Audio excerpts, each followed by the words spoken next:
Hello everyone, it's me, Witch Calypso, again with Bubbles, and we're here with another RPG Maker MZ tutorial. This one is going to be more advanced, so I'll try and take things as slow as I can, and you might have to pause the video here and there. But we are going to be talking about how to make a crafting, alchemy, cooking, they're all basically the same thing, system in your game without using plugins. So first thing that I need to do is I'm going to get a cookbook, and then we're going to go over here. Actually, let me get some ingredients here. Okay. And so now we are given a list of things that we can make: fries, bread, cheese, milkshake, and a burger. And as you can see here, it shows you the icon of the thing you're trying to make, fries. And then it'll show you the first number being how many of that item you have, and the second number being what is required to make the item, or to make the food. So we have 1 potato and 1 ball of oil, so we can make fries. And we made fries, and then we don't need anything else. If we go to our inventory, there's the fries. So let's look at the code and see how to make this happen. First things first, the variables that I used for this one, that's not good enough for you guys, you can't see that. I only used 4 variables for this one, which is the recipe database, recipe visual, recipe name array, and recipe select is what I named them. We'll go over what they all do here in a bit.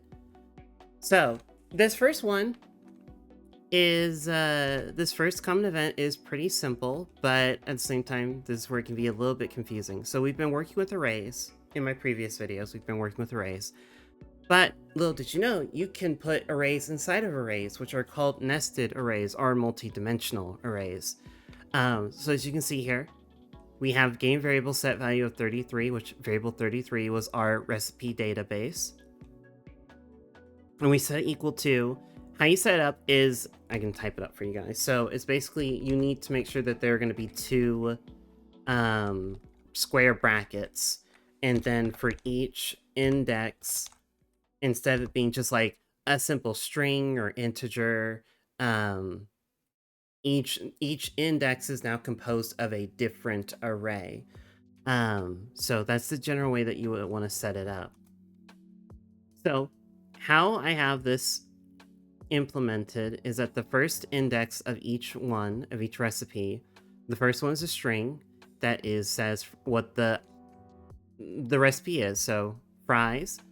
This number, the second number, which is index 1, is going to be the item ID of fries in the database. This number here is the ID of the potato in the item database. And then I have 1 here to let the player know, or to let the software know, or the code know that we need 1 potato. And then the next one is 1 oil. So that's the general vibe or flow of each one of these. The first 2 numbers, or the first 2 indexes of the array, is the name of the recipe you're trying to make, what the item ID is, and then after that you just follow suit of the ingredient, how many you need of it, the ingredient, how many you need of it, etc., right? As long as you follow this format, then when we put it into the actual code, it'll follow suit. So now let's get even more complicated. So this is the cooking setup. Here we're just initializing the variables. So recipe data, this way it's easier to call it in the code. Recipe data is going to equal our database, so game variables.value of 33, which is our nested array. Recipe list, recipe array here, and then recipe are just all empty. Recipe list and array are going to be empty arrays. And then recipe is just an empty string. So this right here, this if game party.has item data item 60, this is the cookbook. The player cannot make anything unless they have a cookbook of which to do so. You could change this to your liking if you want to make it to where cooking is a skill, or maybe you want to make like an atelier game, and you're doing alchemy and you need the alchemy level to be a certain level before you can make certain things, then you can just set this to be whatever you need to accommodate for your game. And then we're going to put in a for loop. This is going to be a nested for loop. X equals 0, and as long as x is less than, right here I put recipe data dot length. Oh, hold on. Oh, okay, sorry, music's gonna reset. Recipe data dot length. Now this, I'm only doing this because for the concept, or for this tutorial, you're learning everything in the recipe database, but if you wanted this to like only include a certain amount, then you'll just say as long as x is less than however many items in your database you want the player to learn when they have this item or this level skill. So you would hard code that. And then x plus plus, add 1 to x whenever it comes back up from the loop. So index is going to equal recipe data, which once again, recipe data is our nested array. It's going to ask it to get the x, which will be the index of the recipe array. So if index equals recipe data x and it's 0, then if we go back to our database, and let me go ahead and, yeah, there you go. So it's going to grab this information, fries, and then these numbers, because this is going to be this is like our 0th index of our nested array. So this is what it's going to grab.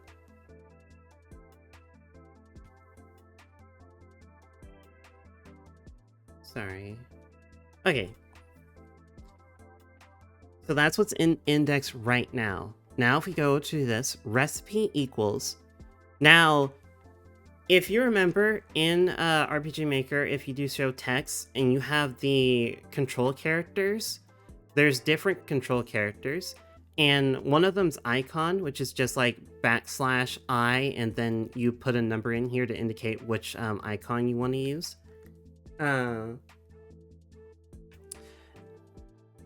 You can still do that when you're making a string, or you're like, you can code that in. One thing you have to remember, let me pull this up so it's bigger for you guys, is that if you do this in a string, then you have to make sure you include a extra backslash. It has to be \I, open bracket. That way the game will know that, or the software will know that you're trying to do that control character and not just like show \I, open bracket, square bracket. This tells it that's what you're trying to do. And then you need to do plus, and then data items, index of 1, icon index, dot icon index. So data items, index of 1, if you remember, the first number of that recipe, of that page, that recipe, the first index is the item ID, where it is in our item database. The 0th index, 0 is the name of it, 1 is the correlation to it in our item database. And then dot icon index is just a command to just tell us, hey, what's the number of the icon index that we are using for it. So if we go to, once again, price over here, that's basically going to call, and it's going to tell it, oh, it's 732, because that's the position that we're using here. So it's going to graph 732.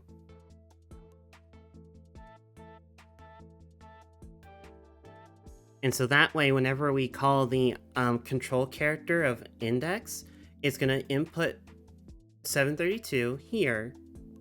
And then we're going to do plus, and then we're going to close it out to close the bracket. It'll have the information. So then it's going to show the icon of the fries. And then we just say plus index of 0, which is once again the name of the item that we're trying to cook, plus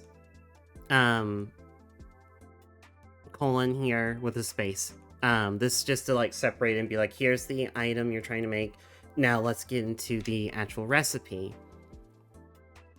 So once we have the information, we're going to push that into recipe array, which once again, using recipe data, And whenever you have a or a nested or a multi-dimensional array, if you want to call it's basically viewed like an XY. So recipe data of X, which is 0, which means it's going to get, once again, fries. And then the 0 is going to tell it grab the 0th index of the 0th position of the array. So here, let me show you. This is where, like I said, this is where it gets really complicated, and it might be a little bit confusing, but bear with me. So this is why I have this set up like this, to kind of help better show that it's an XY. So if you do, like, once again, if you say this is the array, and you have to call it like this, X, Y, array X, it's going to say, okay, if we say like this is 0, let's say X equals 0, or, X equals 2, then it's going to be like, okay, so this is 0, fries in this information is 0, bread in this information is 1, and then so it's going to grab cheese because this is the second index of our multidimensional array, and then let's say that Y equals 3, it's going to get the third index of this array. So 0, 1, 2, 3. It'll grab the 1.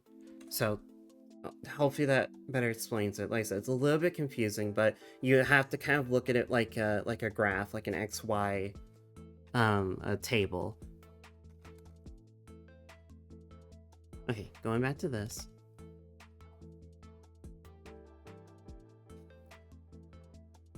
So yeah, we're basically going to tell it push in the recipe array, push in 0, and then 0. So basically just give me the name of that recipe.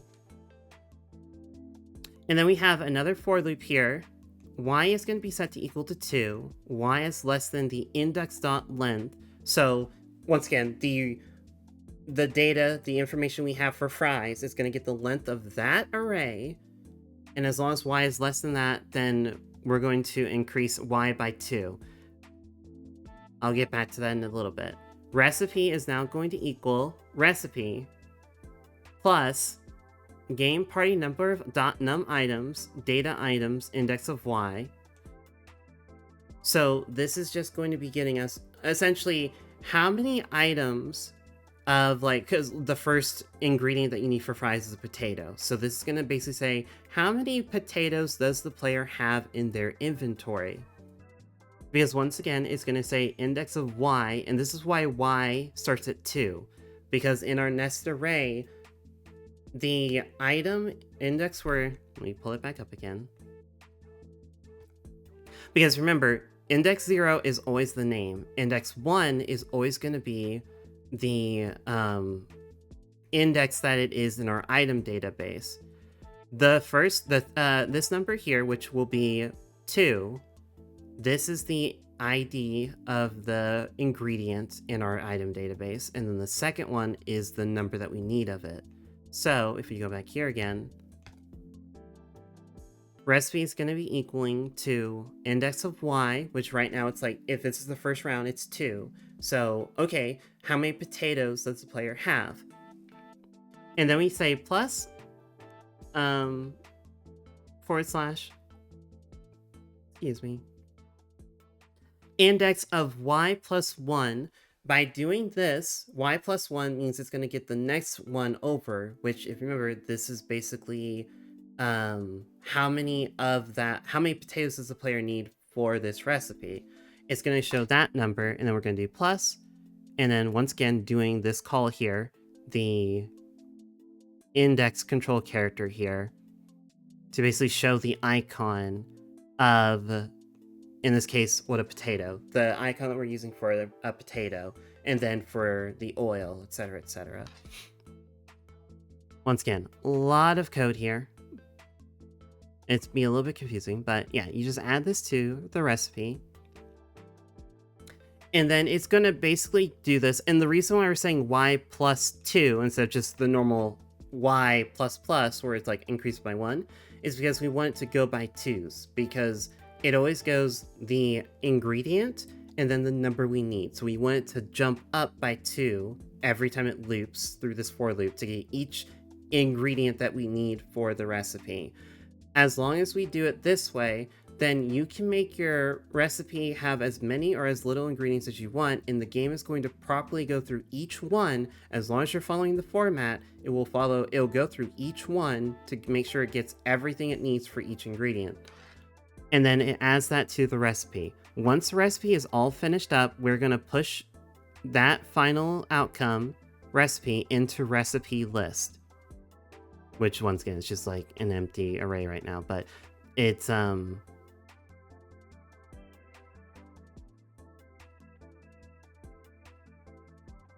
that's just to show the player. This is like, this part's more for like the visual aspect, right?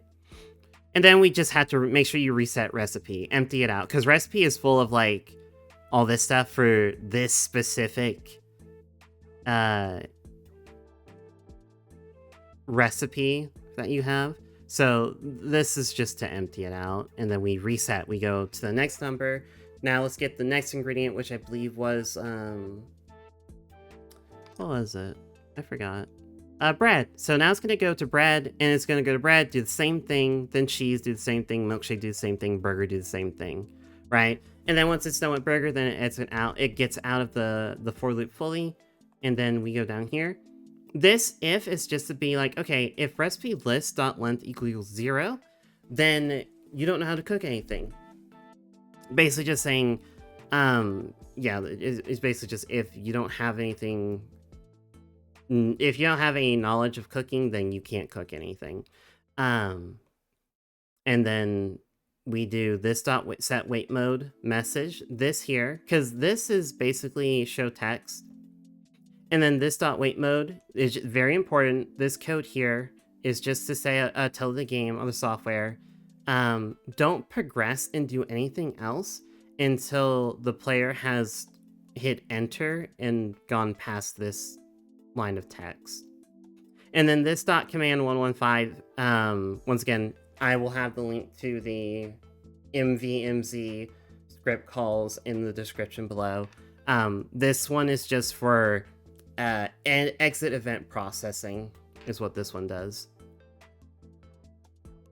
But as long as you have some recipes in your recipe list, then it won't run this, and it'll go here and it'll say game variables.set value of 34, which once again, variable 34 is our recipe visual. That'll be equal to recipe list, and then game variable 35 will be equal to recipe array, which recipe array is just the right here. It's just getting us the name of each recipe. So we're separating it to where this right here is for the visual aspect for the player, but what we're mainly using for the coding aspect of it, the background, is that we just need the name. So we have two different arrays, one that's for the player, one that's for the software, or for the dev. So once again, let me go ahead and pull this up again to show you.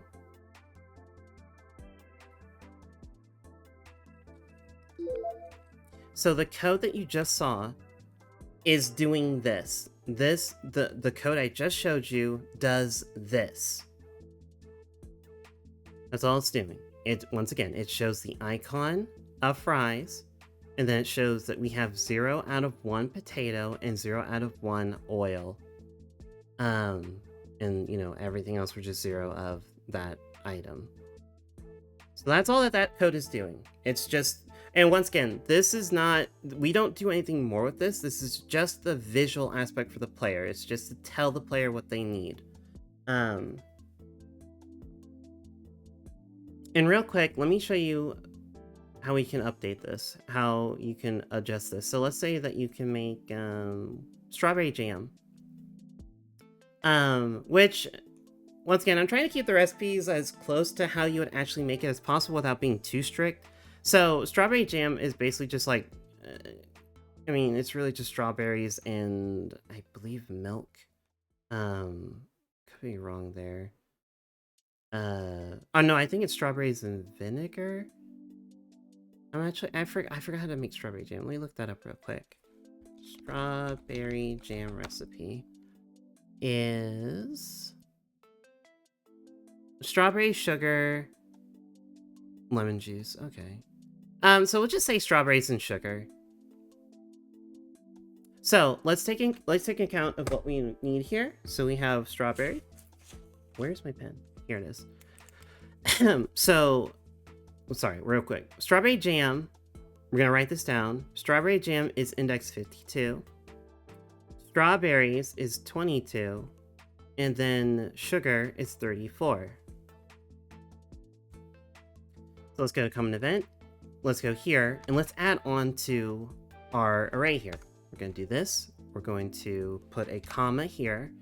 We're going to copy. We don't need to copy. We just type a new one in here. Okay, so let's say strawberry jam. And then once again, the next number is 52 because that's the index, the ID index of our item database for strawberry jam. Then you need strawberries, which is 22. And I'll say like you need 5. Let's say we need 5. You need 5 strawberries to make strawberry jam, but you only need like 2 sugar. So once again, 22 is for strawberries. We need 5 of them. 34 is for the sugar. We need 2 of them. So if we say okay, we apply, we hit okay, we save. Now if we go into this, it should update it to where it's going to show us the strawberry jam recipe. And there you go, there it is. Strawberry jam, the name, shows the icon for strawberry jam, and it shows that we need 5 strawberries and 2 sugar. There you go. Very modular.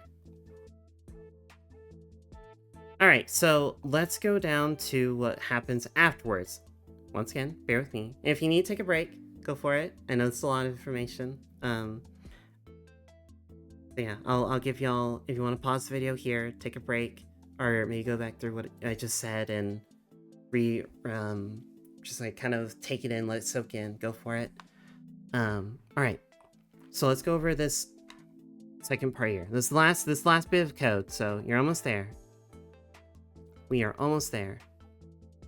Okay, so once again, recipe list is going to equal to variable 34, which, remember, that is the visual information that we gave for the player. That's showing, like, the name, the icons, what you need. That's what 34 is. Variable 35 is just the name. So it's just going to give us, like, fries, bread, cheese, strawberry jam. It's going to give us a list of just the names of those items. Sorry. Game message.add, and once again, this is the control character. It's the one that instantly shows all the text. Per usual, make sure you have the extra backslash here to tell the software that you want to use a control character, not just show backslash arrow. I forgot what these are called. I always know them as just like less than, or sorry, greater than. But that's not what they're called. What would you like to make? And then game message.add, number shown, amount in inventory. And then we do the same thing here. Game message.set choices. We input the recipe list, which once again, this is basically just doing the whole show choices. It's this code, it's this call. But whenever you do it this way, you can put as many items in the show choice array as you want if you do it this way. If you just use this one, you're only allowed up to 6. But if you do it this way, you can put as many items in your array that you want. I mean, okay, I won't say not as many, because obviously I think there's going to be a point where RPG Maker won't be able to like handle it anymore. You might break the game, or it might implode, or really lag the game down. But you can put a good number in there, more than 6. And once again, show choices, set choices 0 is telling us to go ahead and start the default off the screen where the player has to like input up or down to, you know, actually select something. And then -1 is saying you can't like cancel it, basically. choice background 0 is just a standard window. Position type 2 puts it on the right side of the screen. 0 is left, 1 is middle, 2 is right. And then game message dot set choice call in, because whenever you pick an option, you have to set it to a variable. So we're going to set game variable of value 36, which is recipe select, equal to recipe array in. So recipe array, once again, this is the one that has the names. So we're just setting 36 equal to whatever the name is of the position you selected. And then per usual, make sure you always do this .set wait mode message to tell the game, don't do anything else. Wait for the player to make a selection or progress through the text before you keep going. Before you like do this code, chill. Okay, so for this next part, we just need recipe data equals, once again, our recipe data, our database. Check is going to equal game variable 36, which once again, 36 now includes the name of the item that we are selecting that we want to make. And then craft equals 1. We'll get back to this later. So we have another nested for loop.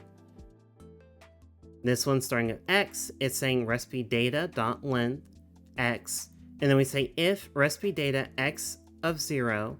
So once again, we're comparing names to check. Because remember, check is now, if we're trying to make like fries, check is going to equal fries right now, the string fries. So we're just saying if recipe data x of 0, which if you remember, x is the recipe page that we're trying to grab from, and 0 is always going to be the name. So we're just comparing string to string. Does fries equal fries? If it does, then we're going to go into here. And we're going to say y equals 2. Y is less than recipe data x dot length. So the length of that recipe, the length of the fries array. And then we do y plus equals 2. Because what we're doing here is that we're checking to see if the player has the necessary items required to make the fries. So it starts at 2 because 2 is when we start putting in the ingredients and the amount required. So we say if game.num items of data items recipe data xy. Once again, so this is where it's really complicated. Because we're taking an x, which is here. So the first one, which is fries, and then y, which is saying the first ingredient. So it's going to basically say potatoes. How many potatoes does the player have is what this is doing. And if that number is less than recipe data x, which once again, x will be for fries, and then y plus 1, which is once again, y is now 2, plus 1 is 3.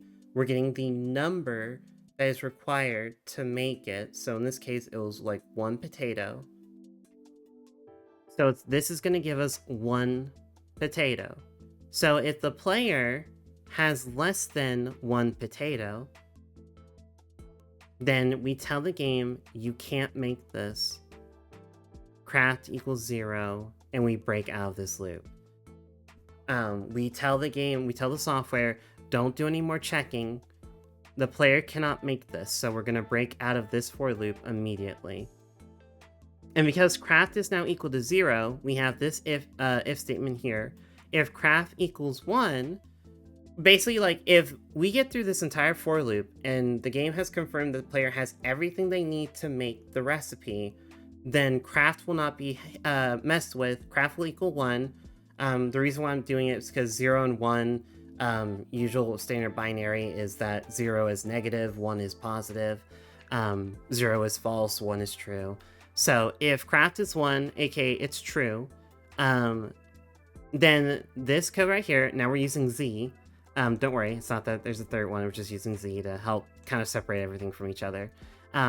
Z is basically doing the same thing that this was doing, this code right here, where it's like going through each ingredient and checking it to the player's inventory. Except this time we're just doing game party.lose item of data items recipe data xz. Once again, same thing. It's just getting us the item index, the item that we're comparing or we're grabbing. So in this case, potato. And then recipe data x of z plus 1, which is the number that is required for the recipe. So this is basically just saying take away 1 potato from the player's inventory. And then it'll go on to the next one, which once again we do z plus equals 2, because we need to make sure we jump over 2 spaces each time. And then it'll go over to oil and say, okay, player needs to take away 1 oil away from the player. And then after it does all this and it gets out of this for loop, because it's taking everything that is needed, it's going to then say gameparty.gain item, and we're going to give the player recipe data of x1. And once again, x is, in this case, fries. It gives us the fries array. And then 1 is always the index of the fries that we're trying to make. And then we say 1 here. And here's the thing, you could, if you ever wanted to make it to where if you're making something, it gives you multiple servings or multiple of something where it's like, oh, this recipe actually generates like 5 fries or something, right? This is hard-coded in for what I'm doing. I'm just like, yeah, whatever you're cooking, it just gives you 1 of that item. If you ever want to change that, then you could definitely just like adjust your array. You could, for example, say fries. This one is the item ID, and then similar to the ingredients here, you'll just like add an extra thing here, an extra index to your array, and say that like, oh, this is how many the player's gonna get out of it. Of course, then you'll have to make sure you go through all the other code and change the starting position for the y's, where instead of it being y equals 2, you'll say y equals 3 is where it's supposed to start.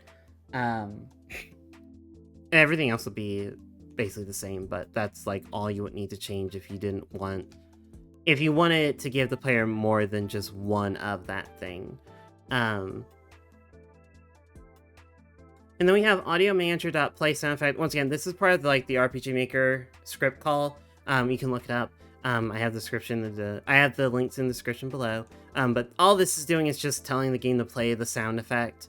And then game message.add you made plus recipe data x0, which is once again the name of the item, plus exclamation point. This is just putting together a string that says you made fries, you made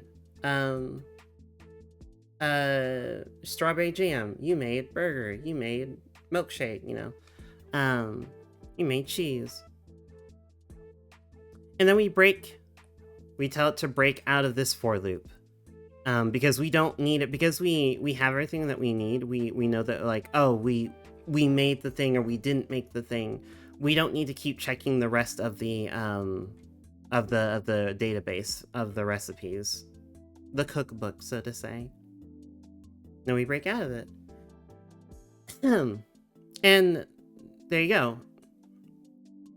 And in the case of this, I did put all this code in a loop. Because maybe the player wants to make multiple things. They don't want to just make like 1 thing and then get kicked out, and so I just have it here to where it's just ask the player, once it runs recipe select, would you like to make anything else? And then you select yes or no. If you select yes, then it'll loop back up to the top and go through all this again. If you say no, it'll break out of the loop, and then you're done. You're out of there, right? So real quick. Oh, and also another little side tangent here. I don't know if I can show. Let me see if I can put this on a script call so I can show you guys more clearly. This is an extra little thing. It has nothing to do with this. This has nothing to do with what we're doing. This is just like a little detail I put in. So obviously, if you have like a table like this, technically I can grab the cookbook from where I'm standing right now. I could grab the cookbook, but maybe you don't want that to happen. Maybe you want it to be where the player has to be like, next to it to pick it up. So all you need to do is just do this kind of code right here. Obviously you can also just, this is something that you don't necessarily need to do a script call. You can just do if character player is facing up, and then you do a nested if statement. So if player is facing up, or sorry, don't nest it. Or if character is facing left, then do this. But you know me, I don't like that. That's clunky. Sorry. That's clunky. So if you put in this to your conditional branch, game player.direction, and also to clarify the equal signs, when you have two equal signs, that is a loose comparison. Essentially speaking, like, let's say that you're saying, I want 4. Let me type this up for you. So if you do this, that's going to give you true, because it's a loose comparison. The first one's an integer, the second one is a string, but they both equal 4, so it's true. However, if you did this, but you add an extra one in here, it's going to give you false. Oh, that's not how you spell that. It's going to give you false, because now it's a strict comparison. 4, the integer 4, does not equal the string 4. So that's the difference there, in case you're wondering. And also clarify, 4 and 8, when you get this code here, game player.direction equals 4, when the player is facing a certain direction, it's tied to a number. I believe, oh,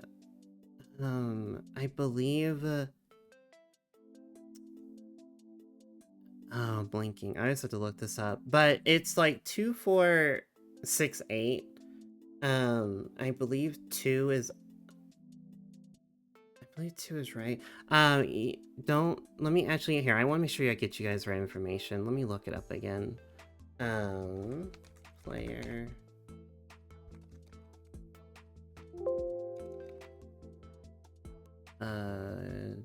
.direction. Okay, here we go. Okay, so, 2 is down, 4 is left, 6 is right, 8 is up. So this is saying if the player is facing to their left, or the player is facing up, then run this code. Which is basically just, control variables, recipe select equals 0. Give the player the cookbook. You got a cookbook, so cell switch A is on, gets rid of the cookbook, it's not there anymore. So that's what that's doing. Once again, you can handle this however you want. This is just extra lesson, extra little thing here. And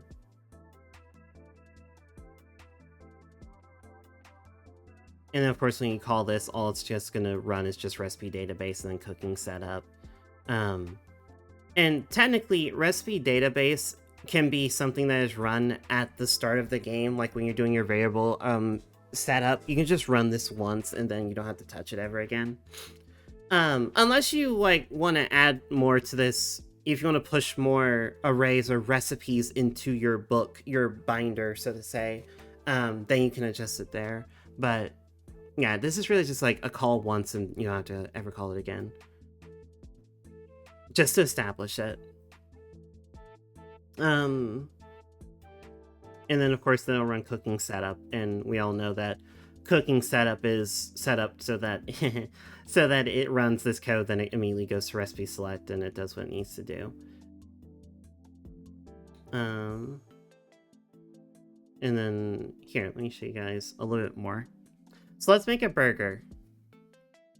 To end this out, let's make a burger. Boyga. So, to make a burger, as you can see here, I made it to where sometimes you can have ingredients, or, this is common in, like, alchemy, cooking, crafting things, where you probably need to make certain components to make better components, So in the case of the burger, we need cheese and bread, because we can't get those. So let me just do this. Let me do anything else now. So let me go ahead and grab. I'm just gonna grab.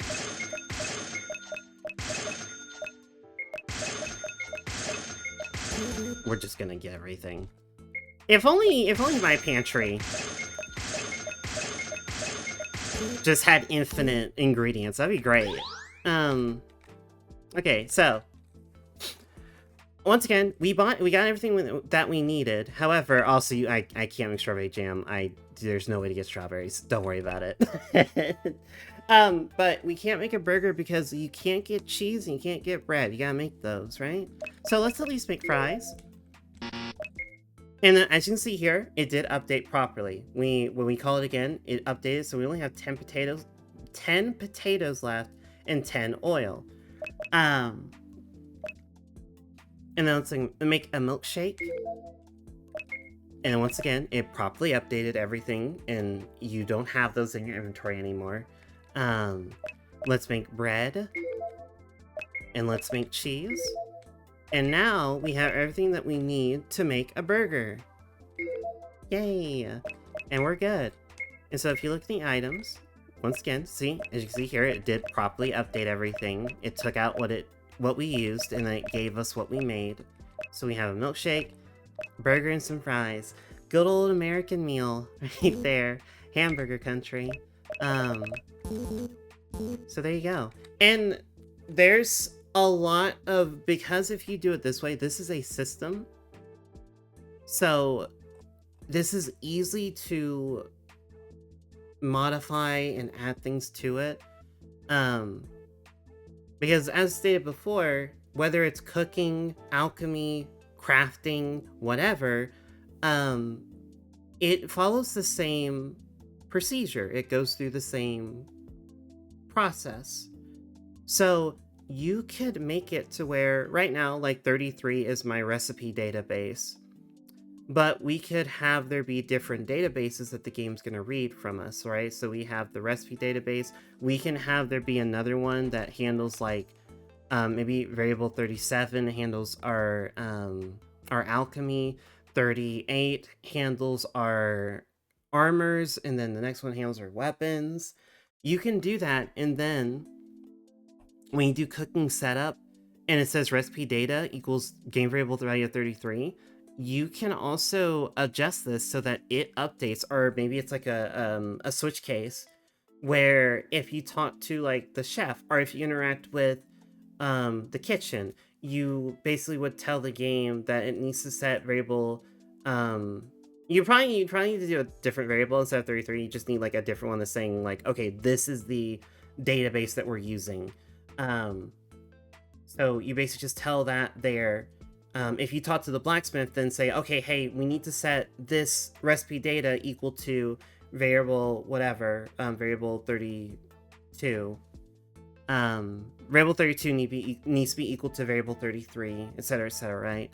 And then of course, make sure that anytime that it calls this again, this is why you would want to do like, alright, honestly, you just leave it as 33, and then just make it so that the recipe database here is like, this is 37, this is 38, etc., and so all we're doing is that whenever you talk to the blacksmith, then they set variable 33 equal to your blacksmithing array, and then if you talk to the alchemist, then it sets it to the alchemist's database, etc., and then this will work regardless, as long as you're following the same format of the first index being the name of it, the second one being the item ID of that, the third one, and then third one continuing on is like each ingredient that is needed. As long as you follow that format, this will update, this will modify itself and update it appropriately to whatever you're trying to show, which is really cool. So like I said, sorry, I know this is definitely a longer video. This one is super complicated. Definitely advanced level, but hopefully this helps. If you have any questions, comments, concerns, please do let me know. I promise that next week I will do something more simple. We'll do something simple next week to kind of fall, kind of like, kind of I guess, die down or calm before, calm, the calm after the storm, whatever. Um, from this, because yeah, this is definitely a lot. Um, so yeah, if you guys need anything, just let me know. You have a wonderful rest of your week, and I will see you guys next time. Bye.